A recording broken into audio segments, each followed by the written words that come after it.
कि एक मंदिर के अधिकारी थे, पुजारी थे। तो जब मंदिर से उनका रिटायरमेंट हो गया श्री जगन्नाथ मंदिर से, तब उन्होंने एक किताब लिखी और उस किताब में एक उन्होंने संदर्भ लिखा कि शाम को जब भी जगन्नाथ जी को शयन करा करके वो मंदिर से बाहर आते थे तो एक माता मंदिर के बाहर बहुत सुव्यवस्थित रूप से खड़ी रहती थी। और वो अधिकारी जी जब मंदिर बंद करके अपने घर की ओर जाते थे तो वो अधिकारी जी से कहती थी, आज जगन्नाथ जी ने ऐसी माला धारण की ना, आज जगन्नाथ जी ने ऐसे कलर का कंबल ओढ़ा है ना, आज श्री जगन्नाथ जी ने ऐसा वस्त्र पहना है ना। वो पूछती नहीं थी, बताती थी और उनकी हां ना सुनती थी केवल। अधिकारी जी कभी कभी चिढ़ जाते थे, बोले तू क्या, तेरा मतलब क्या है, तुम चली जाओ ना, जाके दर्शन कर लो खुद ही। बोले मैं जा नहीं सकती अंदर, मुझे अधिकार नहीं अंदर जाने का। लेकिन वो नित्य पूछती और कहती, आज जगन्नाथ जी ने अधर चुंबित माला, एक श्री जगन्नाथ जी की अत्यंत प्रिय एक स्वरूप है, वो अधर के पास अधर को चुम्बन करती हुई एक माला धारण करते हैं, वो बिल्कुल अधर के पास से धारण करते हैं। आज ठाकुर जी ने अधर चुंबित माला में तुलसी जी को स्वीकार किया ना। रोज ऐसी बातें करती थी। अधिकारी जी कभी कभी परेशान हो जाते थे, कभी कभी खड़े होकर के उसके हाँ ना सब करते थे। एक दिन जैसी मंदिर के बाहर आए तो सामने वो मैया खड़ी नहीं थी। तो अधिकारी जी को थोड़ा सा अटपटा लगा, बोले आज वो मां आई क्यों नहीं। तभी उनको एक नील वर्ण की एक ज्योति दिखाई दी और उस ज्योति को देख करके ऐसा आकर्षण हुआ कि उस ज्योति के पीछे पीछे वो अधिकारी जी जाने लगे। तो थोड़ी दूर मंदिर के पास कहीं एक पोखर तालाब के बीच से होकर के वो ज्योति एक घर में जाकर के प्रविष्ट हो गई। उस घर में जाकर के जब अधिकारी जी ने अंदर प्रवेश किया, अंदर जाकर के देखा तो वो मैया ध्यानस्थ बैठी हुई है और उस मैया के ऊपर ऐसे अलमारी जैसी थी, उस अलमारी में श्री जगन्नाथ जी का स्वरूप विराजमान है। अधिकारी जी ने जब जगन्नाथ जी को देखा तो वो छोटे से जगन्नाथ जी में बिल्कुल वैसी आभा प्रभा थी जैसे मूल जगन्नाथ जी में है। उसको देख करके वो आश्चर्यचकित हो गए। तभी पीछे मुड़ करके देखा तो एक व्यक्ति वहीं खड़ा था, उसके लंबी दाढ़ी थी, मूछें नहीं थी। अधिकारी जी ने कहा, भाई तुम कौन। बोले कि मैं इसी घर में रहता हूं। बोले ये कौन है। बोले ये मेरी पत्नी।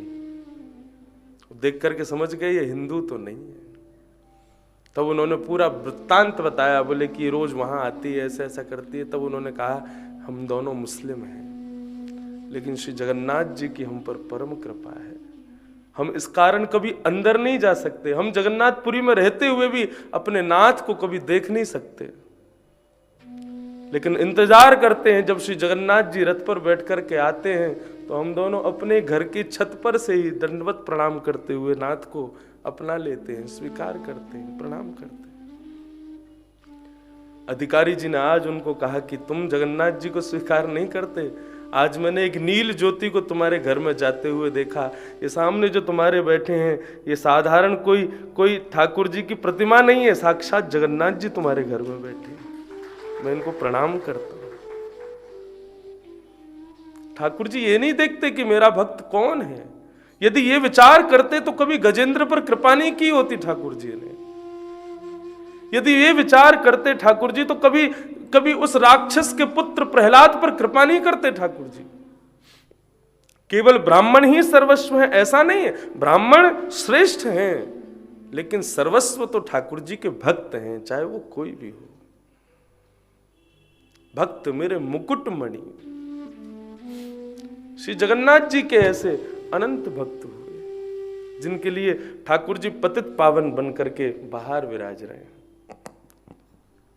हमारे यहाँ एक बालक रहते हैं, वो जीयर स्वामी मठ से ही यहाँ पर रहते हैं, अभिषेक नाम है उनका। नित्य का नियम है रोज श्री पतित पावन भगवान का दर्शन जरूर करेगा। वो चाहे जगन्नाथ जी को प्रणाम हो नहीं हो, बोले कि जगन्नाथ जी तो फिर भी गिने चुनों पे कृपा करते हैं, लेकिन ये पतित पावन भगवान तो सब पे कृपा करते हैं। अरे कहां तक कहें, पतित पावन भगवान को लोग भोग भी बाहर से ऐसे दिखा देते हैं तो वो वहीं से स्वीकार कर लेते हैं। ऐसे श्री जगन्नाथ। तो बंधुओं, यदि संसार तुमको प्रतिकूल लगता है तो इस बात को सोच करके प्रसन्न हो जाना कि संसार मेरे लिए है ही नहीं। यदि संसार मेरे लिए अनुकूल होता तो तुमको ठाकुर जी ने संसार के लिए बनाया है, लेकिन संसार यदि प्रतिकूल है तो प्रसन्न रहो ना, संसार तुम्हारे लिए है ही नहीं।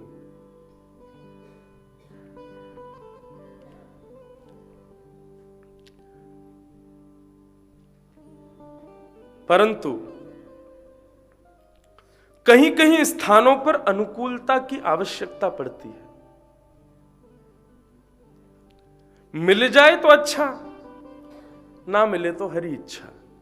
जैसे कि दाम्पत्य जीवन, कई लोगों की इच्छा होती है कि हमारा दाम्पत्य जीवन में जो हमारा जीवन संगी हो वो अनुकूल हो, हमारे जैसा हो। वही इच्छा कर्दम ऋषि की है। इसीलिए 1000 वर्ष तक तपस्या की और तपस्या के बाद मांगा क्या?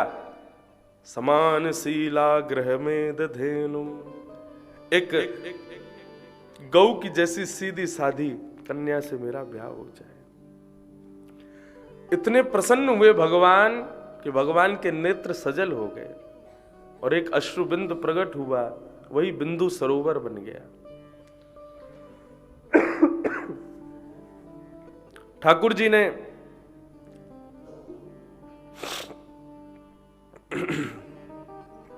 कर्दम ऋषि को कहा कि हम तुमसे बहुत प्रसन्न हैं, तुमने वो मांगा है जिसको सुनकर के मुझे बड़ी प्रसन्नता है। क्योंकि तुम अनुकूल पत्नी इसलिए नहीं मांग रहे कि तुम्हारा जीवन अच्छा हो जाए, तुम्हारा गृहस्थ धर्म अच्छा हो, तुम अनुकूल पत्नी इसलिए मांग रहे हो क्योंकि तुम भी वैष्णव भक्त हो, वो भी वैष्णव भक्त होगी, दोनों मिलकर के भजन करोगे, कीर्तन करोगे, सुंदर सुंदर भक्त बालकों को जन्म दोगे, इसलिए तुम एक वैष्णव कन्या की, एक भक्त हृदय कन्या की कामना कर रहे हो। चिंता मत करो कर्दम, परसों के दिन स्वयंभू मनु अपनी अति सुंदर बेटी देवहूति को लेकर के आएंगे। मैंने तुम्हारी व्यवस्था कर दी है। बोले कैसे? बोले मैंने नारद जी को भेज दिया था, नारद जी ने जाकर के देवहूति को तुम्हारे मंगल चरित्र सुनाए तो उसको, उसके हृदय में तुम ही पति रूप में विद्यमान हो गए हो। ये नारद जी कौन है पता है? नारद जी भगवान का मन है। भगवान की कोई भी इच्छा हो, वो इच्छा पूरी करने का काम फिर नारद जी का होता है। नारद जी ने जाकर के देवहूति को कर्दम ऋषि के बारे में बताया। देवहूति तभी से कर्दम ऋषि को अपने पति रूप में मानने लगी। भगवान ने कहा कि तुम्हारी देवहूति के साथ ब्याह होगा परसों, और तुम्हारे यहां संतान के रूप में मैं अपनी तरफ से दे रहा हूं, तुम्हारे यहां संतान के रूप में मैं स्वयं आऊंगा, मैं ही तुम्हारा पुत्र बन करके आऊंगा। कर्दम ऋषि ने दंडवत प्रणाम किया। परसों का दिन आया, स्वयंभू मनु अपनी पुत्री देवहूति को लेकर के आए और आकर के कर्दम ऋषि के साथ ब्याह किया। स्वयंभू मनु अपनी पुत्री का कन्यादान करके ब्याह आदि करके वहां से प्रस्थान कर गए। श्री कर्दम ऋषि अपनी पत्नी देवहूति को लेकर के अपनी कुटिया में गए, एक आसन बिछाया, उस पर बिठाया, उनके स्वरूप को देखा। इतना सुंदर स्वरूप, मन में विचार करने लगे ये इतनी सुंदर है तो इसको बनाने वाले ने ऐसी सुंदरता की सिंधु बनाई होगी, एक सागर बनाया होगा सुंदरता का, वो सागर कितना सुंदर होगा और वो सागर बनाने वाला कितना सुंदर होगा। और मैं तो ये सोच रहा हूं वो ठाकुर जी जिन्होंने ऐसे सुंदर सुंदर सब कुछ बनाए, वो ठाकुर जी जिन किशोरी जी के रूप पर सदा मोहित रहते हैं, वो किशोरी जी कितनी सुंदर होंगी। किशोरी जी अति करुणामयी है, अति सुंदर है। हमारे ब्रज में इसीलिए तो गाते हैं किशोरी तोरे चरणन की रज पाऊं, किशोरी तोरे चरणन की रज पाऊं। बंधुओं, मेरा ऐसा मानना है जिनको ब्रजवास की इच्छा है या पुनः ब्रज में अगला जन्म कभी हो तो ब्रज में हो, ऐसी जिनकी भावना है, उनके लिए ये गुरु मंत्र है ये पद। इस पद का निरंतर गान करो। भारत के परम विद्वान ओरछा निवासी श्री हरिराम व्यास जी ने इस पद को गाया, तब उनको ब्रज की प्राप्ति हुई। वे साक्षात विशाखा के स्वरूप थे, वे इस पद को गाते हैं। इसलिए प्रेम और भाव से इस पद को याद कर लो और नित्य प्रातः काल के अपने नित्य क्रम में इस पद का गान करना शुरू कर दो।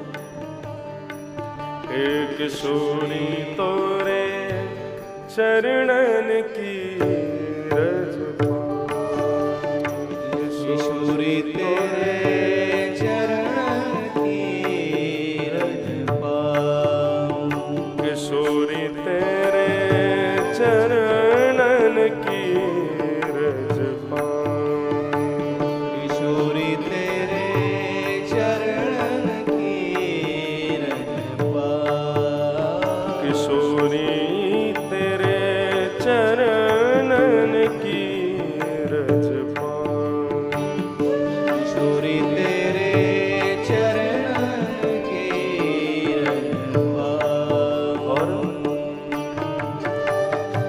बैठी रहूं कुंजन के कोने, बैठी रहूं कुंजन के कोने, बैठी रहूं कुंजन के कोने, बैठी रहूं कुंजन के कोने, श्याम राधिका गाऊं,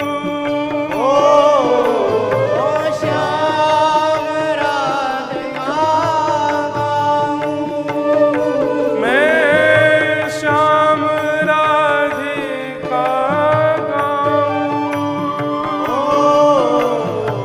श्याम राधिका गाऊं, किशोरी चरणन की रज पाऊं, किशोरी तेरे चरणन की रज पाऊं, किशोरी तेरे चरणन की रज पाऊं, किशोरी तेरे चरणन की रज पाऊं। श्री राधा रमण लाल की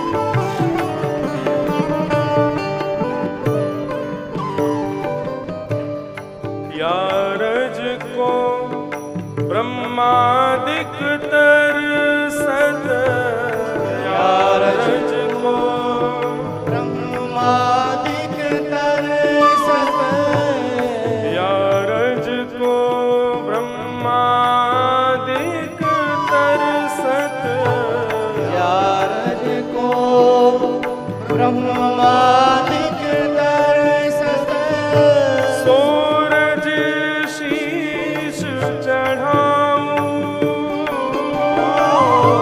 सूरज शीश चढ़ाऊं,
स्वामिनी की छवि निरखूं, विमल विमल यश गाऊं। श्री हरिराम व्यास जी कह रहे हैं।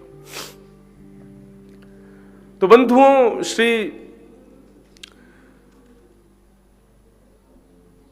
कर्दम ऋषि की अनंत वर्षों की समाधि लग गई अपनी पत्नी को देख करके।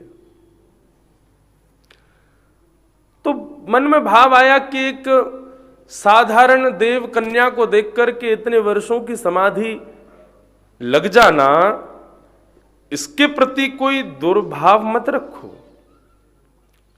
कि कर्दम ऋषि के मनोभाव कुछ विचित्र थे या कर्दम ऋषि के मन का भाव कोई अलग था, ऐसा नहीं।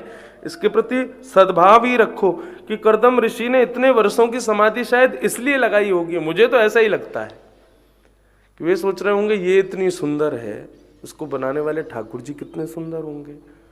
और वो ठाकुर जी इतने सुंदर ठाकुर जी, जिन किशोरी जी के मुखमंडल को देखते हैं तो अपनी पलकों को पकड़ लेते हैं कहीं झपक ना जाए। इतनी सुंदर किशोरी जी कितनी सुंदर होंगी, इसी विचार में उनके समाधिस्थ हो गए होंगे।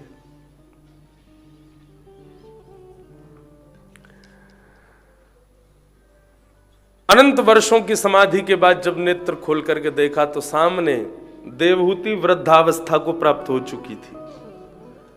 देवहूति को देख करके कर्दम ऋषि बोले, देवहूति आप वृद्ध हो गए?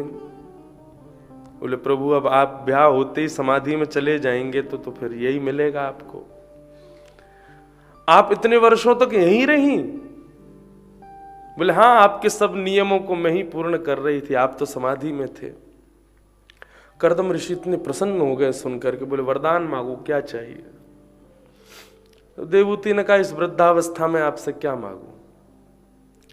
तो कर्दम ऋषि उनको लेकर के गए, बोले ये बिंदु सरोवर है, ये भगवान के अश्रुबिंद से प्रकट हुआ है, इसमें स्नान करो। उसमें जैसे स्नान किया, स्नान करके बाहर आई तो बिल्कुल युवा हो गई। तब कर्दम ऋषि ने एक विमान बनाया, कामघ विमान, और उस विमान में देवहूति को लेकर के श्री कर्दम ऋषि अनंत वर्षों तक यात्रा करते रहे। यात्रा से पुनः वापस जब लौटे तो 9 कन्याओं ने जन्म लिया। बंधुओं, ये 9 कन्या एक प्रकार से नवदा भक्ति है। प्रकार नवदा भक्ति का यहां वर्णन नहीं है, लेकिन नवदा भक्ति हम इसलिए कह रहे हैं क्योंकि 10वीं संतान के रूप में कपिल भगवान आ रहे हैं। तो भगवान आएंगे कब? बोले जब पहले 9 भक्ति आ जाएंगी तब ठाकुर जी पधारेंगे। ये 9 भक्ति कौन कौन सी हैं? श्रवणम कीर्तनम विष्णु स्मरणम पाद सेवनम अर्चनम वंदनम दास्यम सख्य आत्मनिवेदनम। ये 9 भक्ति। इन नवदा भक्ति के ऊपर भी चर्चा विस्तार से एक बार की है मैंने अकिंचन कथा के माध्यम से। 9 भक्ति के 9 आचार्यों पर कथा की थी, जिनमें सबसे पहली भक्ति है जो आप लोग अभी कर रहे हो, श्रवण भक्ति। ये कर्ण रंध्र के श्रवण की भक्ति सर्वश्रेष्ठ भक्ति मानी गई। यदि ये भक्ति प्राप्त हो जाए तो धीरे धीरे सारी भक्तियां जीवन में आ जाएंगी। लेकिन जिसको श्रवण की भक्ति प्राप्त नहीं है, जिसको श्रवण में ही रुचि नहीं है, जिसको कथा सुनने में ही आनंद नहीं है, क्षमा कीजिए, वो अन्य किसी भक्ति में निपुण नहीं हो सकता। मैं आपको अपना अनुभव बताऊं,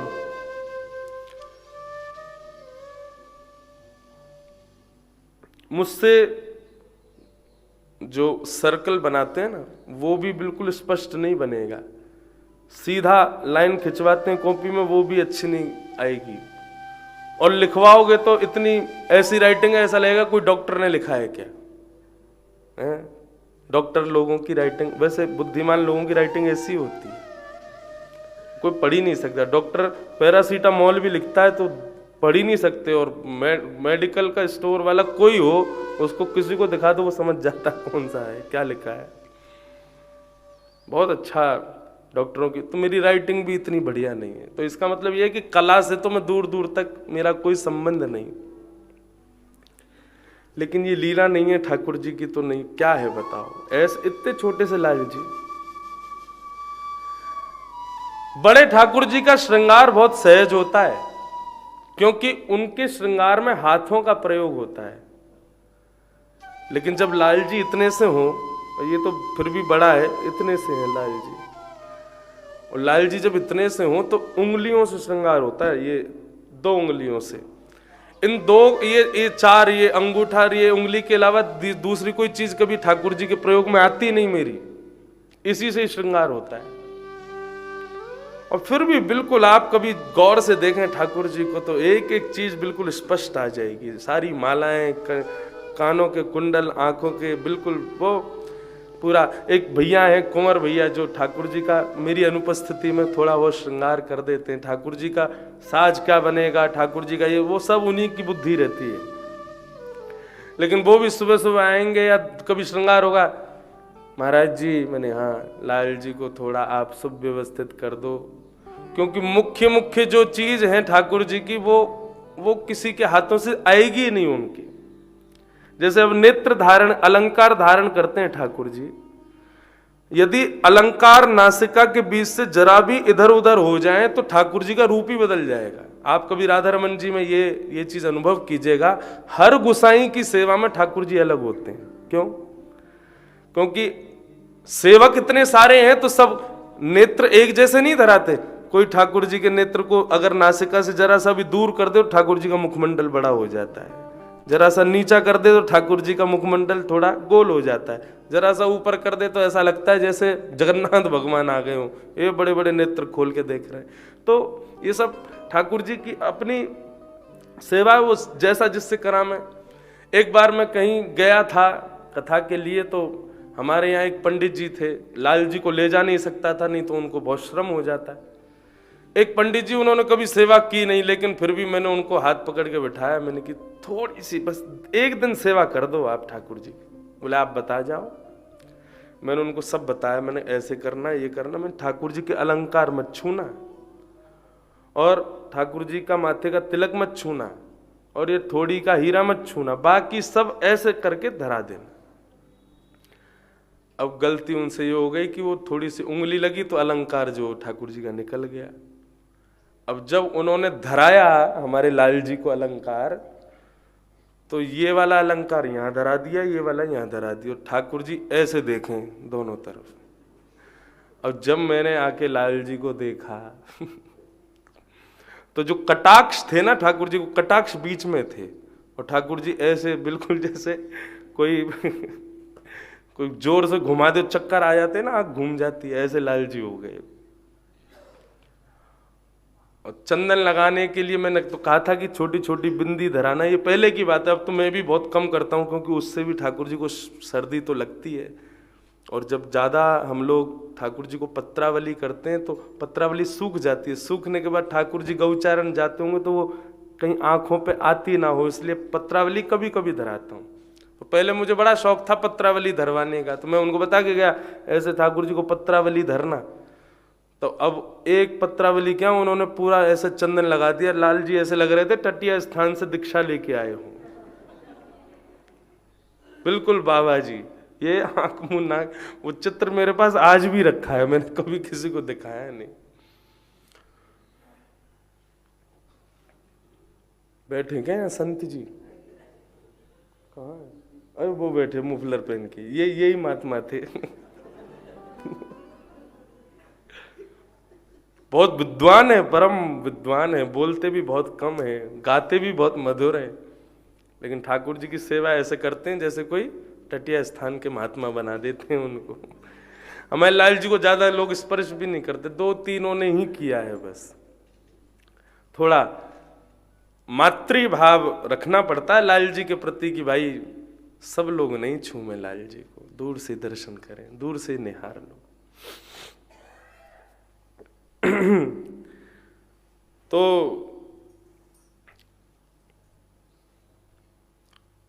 श्रवण भक्ति सर्वश्रेष्ठ। यदि श्रवण आपने बहुत अच्छे से किया है, कथा यदि कानों के मात्र से हृदय में विराजमान हो गई है, तो धीरे धीरे सब कलाएं आपको आ जाएंगी। तो मैं इसलिए कह रहा था, मुझसे कला से तो मैं दूर दूर तक नहीं जुड़ा हुआ, लेकिन फिर भी ठाकुर जी की श्रृंगार की ये भी एक कला है, और ये कला हर कोई नहीं कर सकता। बड़े स्वरूप में फिर भी आप कर लोगे, लेकिन छोटे से लाल जी को श्रृंगार करना ही बहुत बहुत मुश्किल होता है। बड़े बालक की सेवा करना माँ के लिए सहज है, लेकिन 1-1.5 महीने का बालक, उसकी सेवा करना बहुत मुश्किल होता है। उसके यहाँ हाथ लगाओ, कहीं गर्दन उसकी लटक नहीं जावे, उसको सदैव अपने हृदय से लगा के रखो, ऐसे ही लेटाना है, ऐसे। तो वो सब छोटे लाल जी की सेवा में बहुत बहुत ध्यान रखना पड़ता है।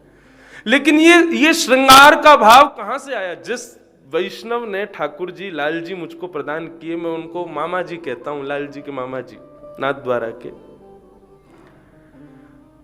तो हमने कही, मैं मामा जी ये आप लाल जी दे रहे हो, इनका श्रृंगार कैसे होगा? बोले सब खुद ही कराएंगे आपसे। कोई व्यक्ति यदि ये अभिमान करे कि मैं कर रहा हूं, मेरे द्वारा हो रहा है, तो वो हो ही नहीं सकता। ठाकुर जी स्वयं करवाते हैं। उनको जिसमें रुचि होती है वो अपने आप करवा लेते हैं अपने अर्चक से। उस दिन रुचि थी उनकी ऐसे बाबा जी बनने की, तो उनसे ऐसी सेवा करवाई कि बन ही गए। रुचि होती तो किसी दिन खूब सुंदर भी बन जाते हैं।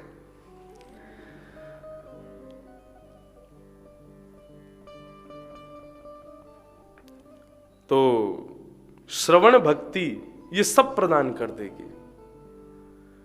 आप सुनने में निपुण हो जाओ, आपको कीर्तन भक्ति भी प्राप्त होगी, आपको सेवा भक्ति भी प्राप्त होगी, आपको अर्पण भक्ति भी प्राप्त होगी, वंदन भक्ति भी प्राप्त होगी, सख्य भक्ति भी प्राप्त होगी, आत्मनिवेदन भक्ति भी प्राप्त होगी। सारी भक्तियां एक ही जड़ में विद्यमान है, इस कथा श्रवण भक्ति में।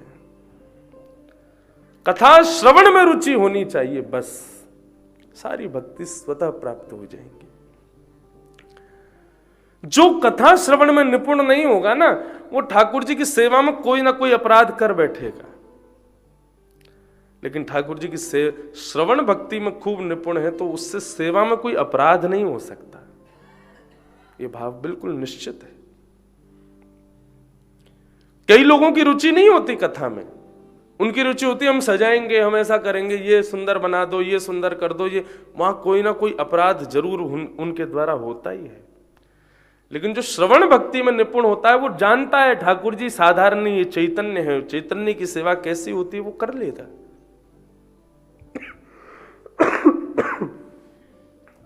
तो नवदा भक्ति में प्रथम श्रवण भक्ति को स्वीकार करो। 9 कन्याओं ने जन्म लिया कर्दम ऋषि के यहां। कर्दम ऋषि बोले कि अब भैया 9 बालिकाएं हो गई, अब तो मैं वन में जाके भजन करूंगा, अब घर में नहीं रहूंगा। मैंने आपके पिता को वचन दिया था, एक संतान होते ही गृह त्याग कर दूंगा। 9 संतान हो गई। देवहूति कहने लगी, यदि बेटियों का ब्याह किए बिना आप चले गए ना, तो समाज क्या कहेगा? आपने जो किया वही समाज करेगा। वह भी बेटियों को ऐसे ही कुंवारी घर छोड़ करके चले जाए करेंगे पिता लोग। अरे बेटी है, उसका सुव्यवस्थित ब्याह कीजिए, उसके बाद किसी और की चिंता कीजिएगा। कर्दम ऋषि ने 9 प्रजापतियों के साथ में अपनी 9 बेटियों का ब्याह किया, लेकिन तभी उनको स्मृति में आया कि भगवान ने वरदान दिया था वो पुत्र बन करके पधारेंगे। तब कर्दम ऋषि के यहाँ 10वीं संतान के रूप में भगवान कपिल का प्रादुर्भाव हुआ। बोलो कपिल भगवान की जय। कभी संयोग बनेगा तो लाल जी का उत्सव गंगा सागर में भी होगा, श्री कपिल भगवान की सन्निधि में। श्री गंगा सागर वो साधारण स्थान नहीं है, अति श्रेष्ठ अति दिव्य तीर्थ है। सारे तीर्थ बार बार, गंगा सागर एक ही बार जाना है, बस हो गए कल्याण उसी में। तो श्री कपिल भगवान का प्रादुर्भाव हुआ। कपिल भगवान को पिता कर्दम ने प्रणाम किया और कहा कि प्रभु अब मैं वन में जाऊं।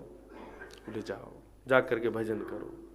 अच्छा देखो, यहां एक बात मुझे समझ में नहीं आई थी, तो मैंने अपने गुरुदेव से पूछा कि भगवान साक्षात पुत्र बनकर के पधारे कर्दम ऋषि के यहां, और वे पुत्र बनकर के स्वयं भगवान आए हैं, ये बात पिता कर्दम जानते हैं।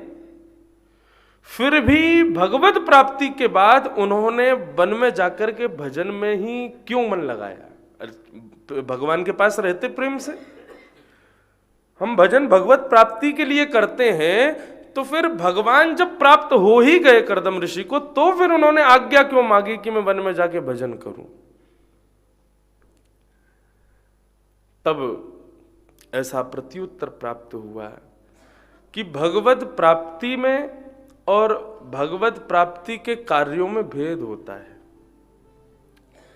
भगवत प्राप्ति श्री ध्रुव जी महाराज को भी हुई थी, लेकिन उसके बाद भी 36,000 वर्ष तक भजन करने के लिए भगवान ने आज्ञा की उनको। आज श्री गिरधर लाल जी मुझे प्राप्त हैं, ये भगवत प्राप्ति है। लेकिन मुझे गिरधर लाल जी प्राप्त हो गए, भगवत प्राप्ति हो गई, उसके बाद मैं ऐसा विचार करूं कि अब कथा करना शेष क्या है? अब जीवन हो तो गया, लाल जी प्राप्त तो हो गए, भगवान मिल गए, अब कथा क्यों कहूं? अब ये कथा का क्रम क्यों होना चाहिए? ऐसी भावना नहीं। श्री राधा रमन जी का दर्शन हो गया, तो दर्शन के बाद क्या पुनः दर्शन की इच्छा नहीं होती? वो इच्छा सदैव बनी रहेगी। उस दर्शन करने में हमारी सदैव नवीनता बनी रहे, उसके लिए ठाकुर जी का भजन अति आवश्यक है। नहीं तो ठाकुर जी के दर्शन में भी कोई ना कोई दोष उत्पन्न हो जाएगा। ये कथा जो है ना, ये नित्य मार्जन की क्रिया है। ये भजन जो है, ये नित्य मार्जन की क्रिया है। थाली मिल गई, उसमें प्रसाद पा लिया, तो इसका मतलब ये थोड़ी अब धोने की कोई जरूरत नहीं है, इसी में पाते रहो। उसको मार्जन तो करना पड़ेगा। हमें भगवत प्राप्ति हो गई, हमारे मन में ठाकुर जी विराजमान हो गए, तो उसके नित्य मार्जन की क्रिया कथा के माध्यम से, भजन के माध्यम से करनी पड़ेगी। उसमें क्या होगा? बोले नित्य नवीन नूतन भाव प्रकट होंगे, और वो भाव ठाकुर जी को प्रिय है। एक ही भाव से जो भक्ति करते हैं ना, नित्य एक ही नियम रहता है उनका, इतने बजे ये करना है, ऐसी माला धरानी है, ये करना है, वो करना है। उससे भी ठाकुर जी कभी कभी बोर हो जाते हैं। अपनी क्रिया में, अपनी भक्ति में कुछ ना कुछ नवीनताएं लाओ, कुछ ना कुछ नवीन करने का प्रयास करो। ठाकुर जी को नवनीत प्रिय है, मक्खन प्रिय है, और मक्खन रोज नया निकलता है। बासा मक्खन हो जाता है तो फिर उसको घी बना दिया जाता है, लेकिन ठाकुर जी नवनीत प्रिय है, रोज नया चाहिए उनको। और वो नवनीत प्राप्त होता है भजन के माध्यम से, कथा श्रवण के माध्यम से। इसलिए भगवत प्राप्ति के बाद भी भजन का त्याग नहीं करना चाहिए। क्यों? भजन नवनीत प्रदान करता है, नित्य नूतन भाव हृदय में प्रकट करता है। आज का नूतन भाव शाम को देखना आप उत्सव में, आज कुछ नया होगा 56 भोग में।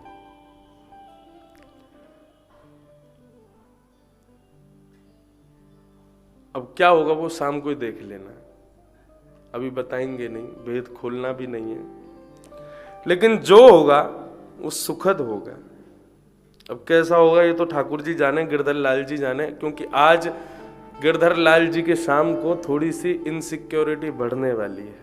बस इतनी बात समझ लो आप, वो थोड़े से ऐसे होने वाले हैं, हमारी मैया कहीं और तो नहीं भटक गई है, ऐसा भाव हो सकता है, लेकिन सुख मिलेगा लाल जी को। तो ये नित्य नवीन भाव कहां से प्रकट होते हैं? ये भजन के माध्यम से प्रकट होते हैं। ये ठाकुर जी की कथा के ये मार्जन करती है हमारे हृदय का, तभी वो नवीनता आती है। श्री कर्दम ऋषि ने भगवान से आज्ञा मांगी कि मैं भजन के लिए अब वन में जाऊं। भगवान ने आज्ञा दी, जाओ। कर्दम ऋषि वन में गए, वन में जाकर के भजन करने लगे। यहां माता देवहूति को पता चला कि मेरे पुत्र साक्षात भगवान हैं। तिलक किया, माला पहनाई, आरती करके चरणों में बैठ गई और अपने ही पुत्र से कुछ प्रश्न करने लगी। यही कर्दम श्री देवहूति कपिल संवाद है। निर्वेणा नितराम भूमन असद इंद्रिय तर्षणा येन संभाव्यमानेन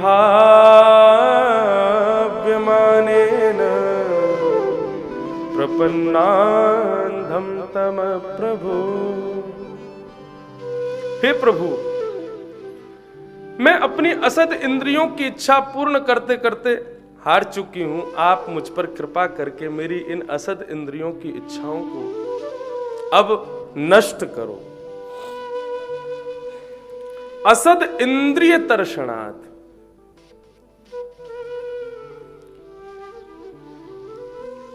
इंद्रियों को असद बता रही हैं श्री देवहूति जी। सामने विराजो भाई, आओ बैठो।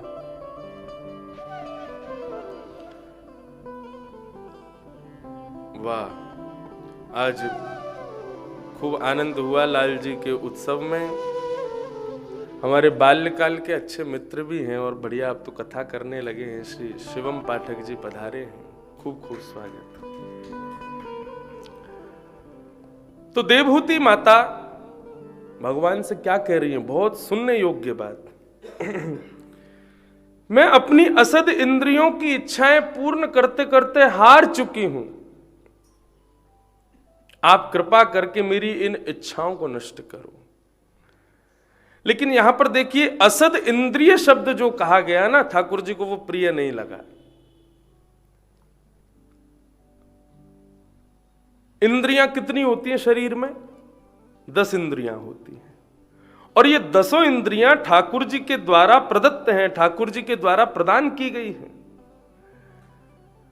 ठाकुर जी यदि किसी वस्तु को प्रदान करें, उसको असद कहना ये ठाकुर जी के द्वारा दिए गए उपहार की अवहेलना करने के समान है। कपिल भगवान ने जब ये बात सुनी ना, असद इंद्रिय, तो भगवान कहने लगे, मैया आप इंद्रियों को असद कैसे कह सकती हो? ये इंद्रियां मैंने प्रदान की है। आंख मैंने दी, कान मैंने दिए, जीभ मैंने दी, हाथ मैंने दिए, सब सर्वांगीण अंग मैंने दिया। इस अंग की अवहेलना करना तो मेरी अवहेलना करने के समान है। आप ऐसा मत कहो। अष्टावक्र की कथा सबने सुनी है।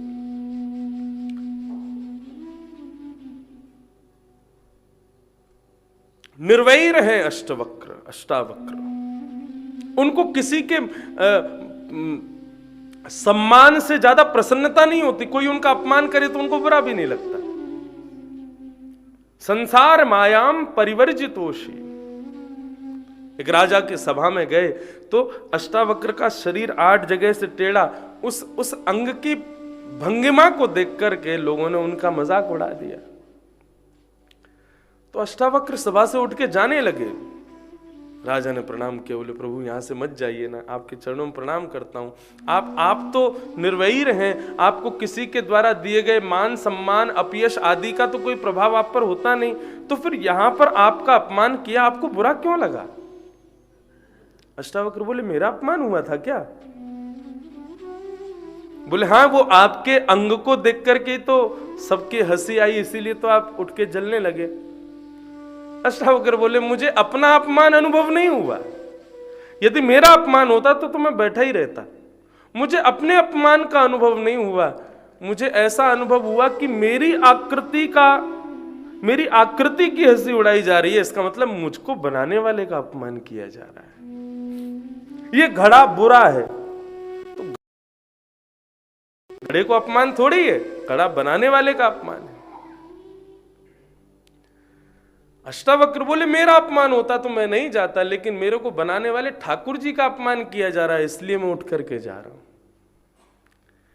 किसी के रूप को देख करके, किसी के अंग प्रत्यंगों को देख करके, किसी के स्वरूप की अवहेलना, उसकी अवहेलना नहीं है, ठाकुर जी की अवहेलना है। पूतना को भगवान ने क्यों नहीं देखा, उसके पीछे एक भाव में यह भी बताता हूं, क्योंकि पूतना वो बन के नहीं आई जो वो एक्चुअल में है, जो उसको ठाकुर जी ने बनाया। उसके बड़े बड़े दांत हैं, बड़े बड़े मुख है, उसका विचित्र प्रकार का रूप है, ऐसा ठाकुर जी ने उसको बनाया जानबूझ के। क्यों? ठाकुर जी उसको ऐसा ही देखना चाहते हैं, लेकिन वो रूप बदल करके गई है, इसलिए ठाकुर जी ने नहीं देखा। भगवत सन्मुख जब हम हों तो उस समय अपने वास्तविकता में रहें। अपने स्वरूप को जो हम लोग बदल देते हैं ना, ये बेलूपिया जो हम बन जाते हैं, अंदर से कैसे हैं सब जानते हैं। हम कैसे हैं दो ही लोग जानते हैं, या तो मैं जानता हूं या भगवान जानते हैं, तीसरा कोई नहीं जानता। लेकिन समाज के सामने हम बेलूपिया बन जाते हैं। हम तो बहुत सरल हैं, हम तो बहुत सहज हैं, हम तो ऐसे रहते हैं, हम तो वैसे। ये पाखंड नहीं है तो क्या है? जो तुम हो अपने वास्तविकता में रहो। हम कथा करने जाते तो पहले दिन ही महाराज जी आप सुबह कितने बजे उठ जाएंगे, क्या कोई नियम करना है ये आदि। वो तो मैंने भैया ये नियम पीएम हम बहुत कम, हमारे तो लाल जी की सेवा, बस लाल जी की सेवा करेंगे, थोड़ी बहुत देर भागवत जी आदि पढ़ लेंगे, कथा सुना देंगे, इसके अलावा क्या करना है? बोले क्रिकेट खिलवा लो। और क्या करना है? बोले रात में सब बालकों को बुला लो, उनसे जो क्वेश्चन होंगे सबका उत्तर देंगे, खूब आनंद करवा लो, जो करना है सब। ऊधम तो पूरे करते हैं, कथा में मुझसे ज्यादा ऊधम कोई नहीं करता होगा। सतनाम जी बैठे पीछे, अभी हर कथा में, एक कथा में तो महाराज दक्षिणा में ही क्रिकेट किट मिली थी मेरे को। सब यजमानों ने क्रिकेट किट ही प्रदान की। महाराज जी आपको बहुत प्रिय, आप ये रखो। ठीक है, जो वास्तविक है वो है, अच्छा लगता है तो खेलते हैं। उसका एक अनुभव मैंने किया कथाओं में। पहले दिन ही जाकर के हमने एक कोई युवा बालक को पकड़ा, मैंने सुनो इधर आओ, क्रिकेट आता है तुमको? बोले हाँ आता है। मैंने तो अपनी मंडली इकट्ठी करो, कल खेलने आना। उसका प्रभाव क्या हुआ, वो क्रिकेट खेलने वाले बच्चे जब क्रिकेट खेलते हैं तो फिर उनका मन होता है यार ये महाराज जी छक्के चौके यहाँ मारते हैं, जैसे सुने तो सही कथा में बोलते क्या है। इस प्रलोभन से कथा में भी आते हैं, वो कथा में आके बैठते भी हैं। ये अनुभव मैंने किया कि वो बालक सुबह खेलने के लिए जो तत्पर रहते हैं, वो फिर आते हैं, अरे भाई इतनी भीड़ इनको सुनने जा रही है, हम भी तो चलें जाके देखें सुने क्या है। इस कारण से ही सही, इस प्रलोभन से ही सही, कम से कम कथा में तो आते हैं वो। तस्मात् केनाप्युपाय न मनः कृष्णे निमेषयेत्। किसी भी उपाय से सही मन कृष्ण में लगना चाहिए, बस यही है।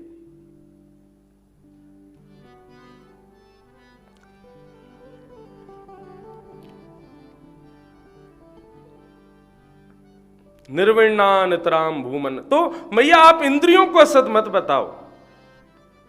यदि मैंने नेत्र नहीं दिए होते तो मेरा दर्शन कभी होता आपको? मैंने कान नहीं दिए होते तो कभी मेरी कथा सुनती आप? मैंने जिह्वा नहीं दी होती तो फिर आप कभी गाती? ये सब मैंने दी है, इसलिए आपकी क्रिया क्रियान्वित हो रही है। बंधन के कारण ये इंद्रियां नहीं है, बंधन का कारण मन है, चित्त है। चेतः खल्वस्य बंधाय रतं वा पुंस मुक्तये।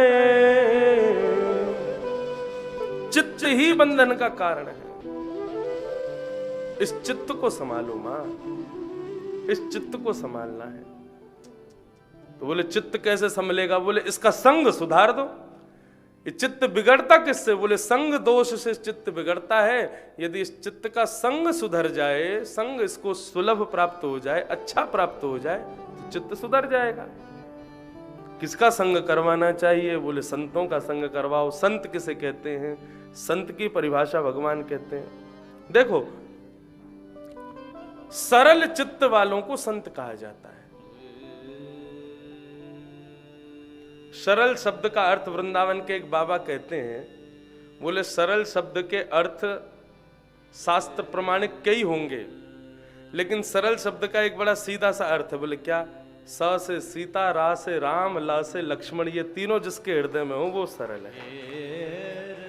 ये तीनों जिसके हृदय में विराजे वही सरल है, और वो सरल चित्त वाले ठाकुर जी को अति प्रिय है। तितिक्षव कारुणिका श्रुहृद सर्वदेहिना अजात शत्रवः शांता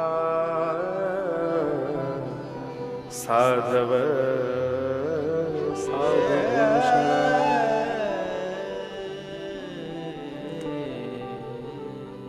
तितिक्षवः कारुणिका श्रुहृदः सर्वदेहिनां अजात शत्रवः शांता साधवः साधुभूषणा। साधुओं के आभूषण बताए गए। तितिक्षवः पहला, जिसके अंदर सहनशीलता है। जिस व्यक्ति में सहनशीलता नहीं है, भगवान उसको जल्दी अपनाते नहीं है, इसलिए सहनशील बनो। जरा सा कोई कह दे, मंदिर में कई लोगों को आपने कान पकड़े देखा है, ठाकुर जी के सामने जाएंगे कान पकड़ेंगे ऐसे, और कान ऐसे ऐसे करके हाथ जोड़ेंगे, कान पकड़ेंगे। क्यों? ये वही लोग होते हैं जो अपनी वास्तविकता सबके सामने छुपाते हैं, लेकिन ठाकुर जी के सामने कान पकड़ते हैं। बोले आप सब जानते हो, आपसे क्या छुपा है प्रभु, आपको सब पता है, आपसे क्या छुपाऊं, कान पकड़ रहा हूं। मंदिर में जाके कहेंगे कौन कुटिल खलकामी मौसम जातन दियो सो ही बिसरायो ऐसो नरक हरामी। हे प्रभु मैं बहुत कुटिल हूं, बहुत कामी हूं, बहुत क्रोधी हूं, लेकिन उसी व्यक्ति को कोई बाहर कह दे तुम में बहुत क्रोध है, तुम बहुत कामी हो, तुम बहुत लोभी हो, तो सुनना पसंद नहीं होता। जैसे ठाकुर जी के सामने स्वीकारीकरण किया गया अपने अवगुणों का, वैसा स्वीकारीकरण सबके सामने करो। ये तितिक्षु व्यक्ति का लक्षण है, जो अपने अवगुणों को स्वीकार। मानव का सबसे बड़ा सद्गुण यही है कि वो अपने अवगुणों को स्वीकार करे। हाँ, ये कमी मुझ में है, ये मेरी गलती है, ये उसका सबसे बड़ा सद्गुण है कि वो अपने अवगुण को स्वीकार करे। लिख लीजिएगा। और व्यक्ति का सबसे बड़ा दुर्गुण है कि वो अपने अवगुणों को अस्वीकार करे। ना, मैं तो ऐसा हूं ही नहीं, मेरे अंदर तो ये कमी है ही नहीं, मैं तो बिल्कुल भी नहीं हूं ऐसा। श्री तुलसीदास जी कहते हैं निंदक नियरे राखिए, पास रखो निंदकों को। क्यों? तुम्हारी कमी बताएंगे। जब अपनी कमी सुनोगे तो उनको सुधारने की परिकल्पना हृदय में करोगे, और जब परिकल्पना हृदय में होगी तो कमी सुधरेगी, और जब सुधरोगे तब भगवान को पाओगे। और सुधर ही नहीं रहे हो, ठाकुर जी को कैसे पाओगे? कहीं वैकुंठ जाते जाते देरी ना हो जाए, फिर बाद में सिर पकड़ करके रोगे, बोले कि हमको जन्म मिला, जीवन मिला, कथा मिली, तब हमने स्वयं को क्यों नहीं सुधारा, तब हमने अपनी इस गलती को क्यों सुधार नहीं किया। आज इस कमी की वजह से भगवत प्राप्ति में हमको बाधा हुई है। तितिक्षु बनो, सहनशील, पेशेंस। तितिक्षवः कारुणिका सर्वदेहिनाम, सर्वदेहिधारियों पर करुणा करो। मानवों पर भी करुणा, जीवों पर भी करुणा, प्रकृति पर भी करुणा, वातावरण पर भी करुणा, सब पर करुणा करो। केवल मानवों से तो प्रेम करते हो, पशुओं से तो प्रेम करते हो, लेकिन प्रकृति को गंदा करते हो, वायु को गंदा करते हो, तो भी तुम संत तो नहीं माने जाओगे। संत वो है जो सर्वांगीण विकास करे, सबका कल्याण करे, सब पर कृपा करे। कारुणिका सर्वदेहिनाम, और अजात शत्रवः, उसका कोई शत्रु नहीं होता।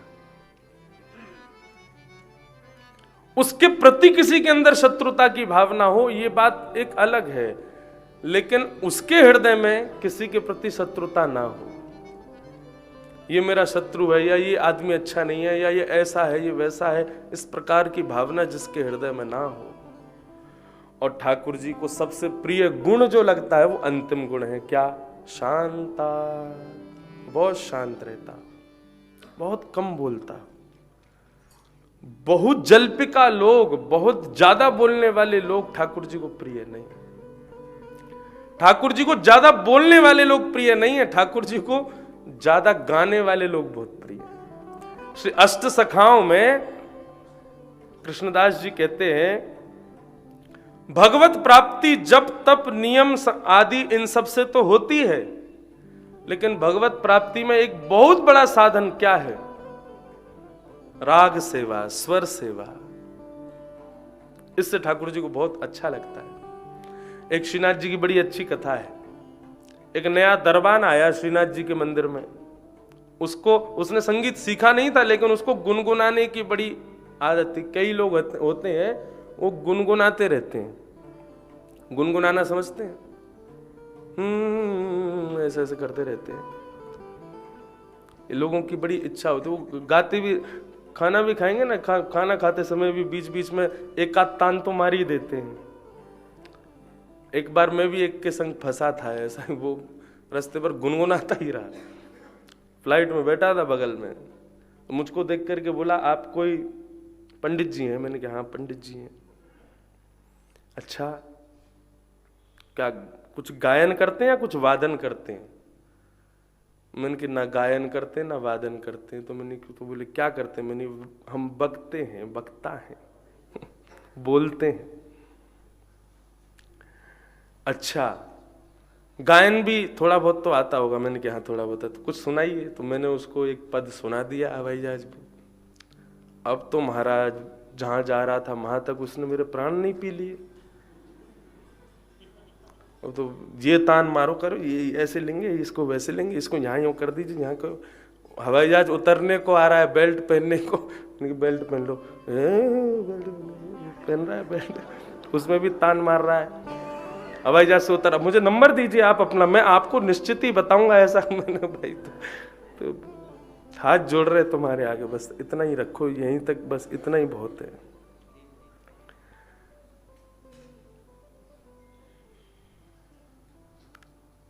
प्रीतम प्रीत ही सो पई है। आपको राग कितने आते हैं, आपको कितना ज्ञान है, ठाकुर जी ये नहीं देखते। अष्ट सखा कहते हैं लगाओ।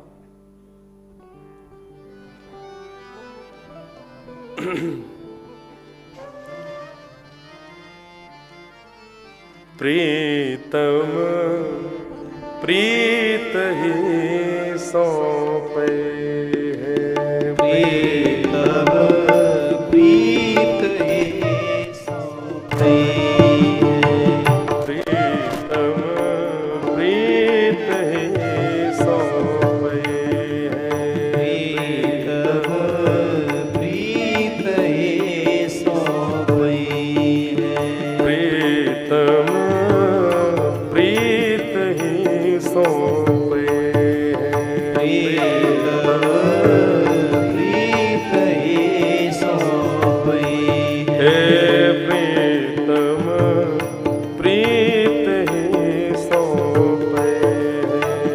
प्रीतम प्रीत ध्यान से सुनिएगा शब्द।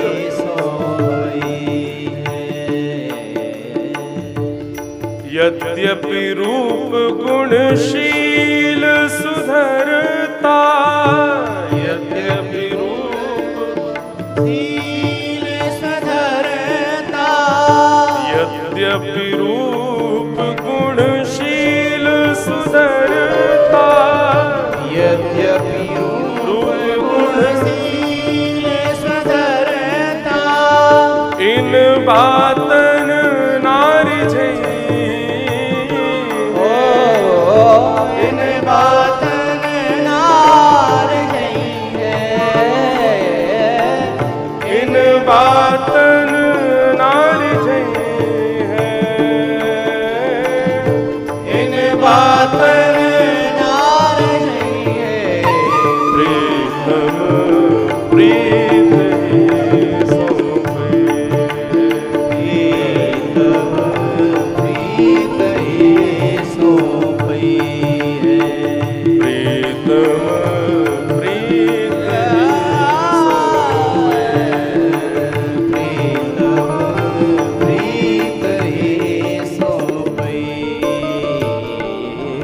शरीरम स्वरूपम तथा वा कलत्वम रथश्चारुरुचिरम धनम मेरुतुल्यम मनश्रेण लग्नम कृष्ण पादारविंदम ततः किम ततः किम ततः किम ततः किम। सब व्यर्थ है। शरीर का, स्वरूप का होना, अच्छे परिवार का होना, अच्छी पत्नी का होना, अच्छे धन का होना, अच्छी संपत्ति का होना, अच्छी गाड़ियों का होना, सब व्यर्थ है यदि मनश्रेण लग्नम कृष्ण पादारविंदम।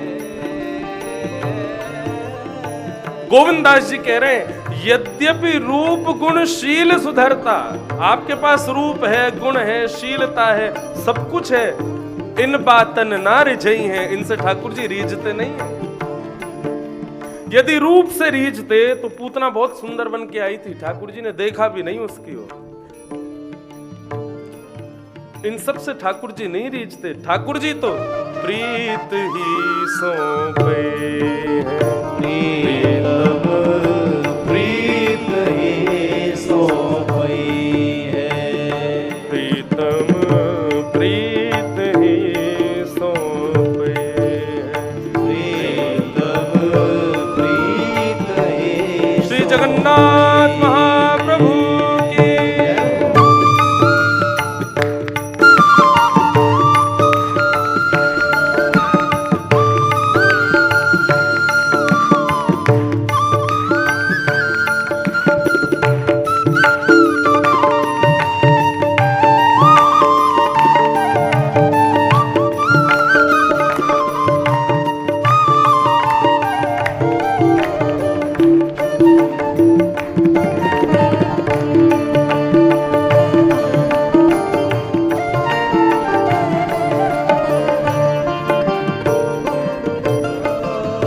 सतकुल जन्म कर्म शुभ लक्षण, सतकुल जन्म शुभ लक्षण। वेद पुराण पढ़े, वेद पुराण पढ़िए।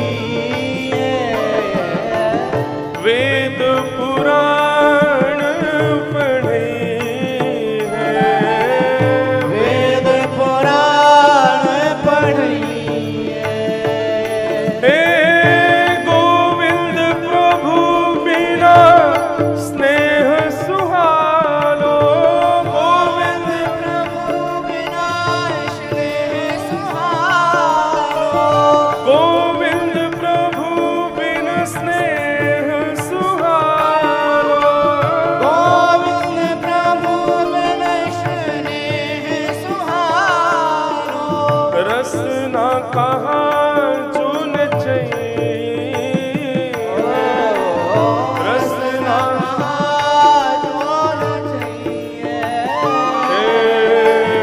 रसना कहाँ चुन चाहिए।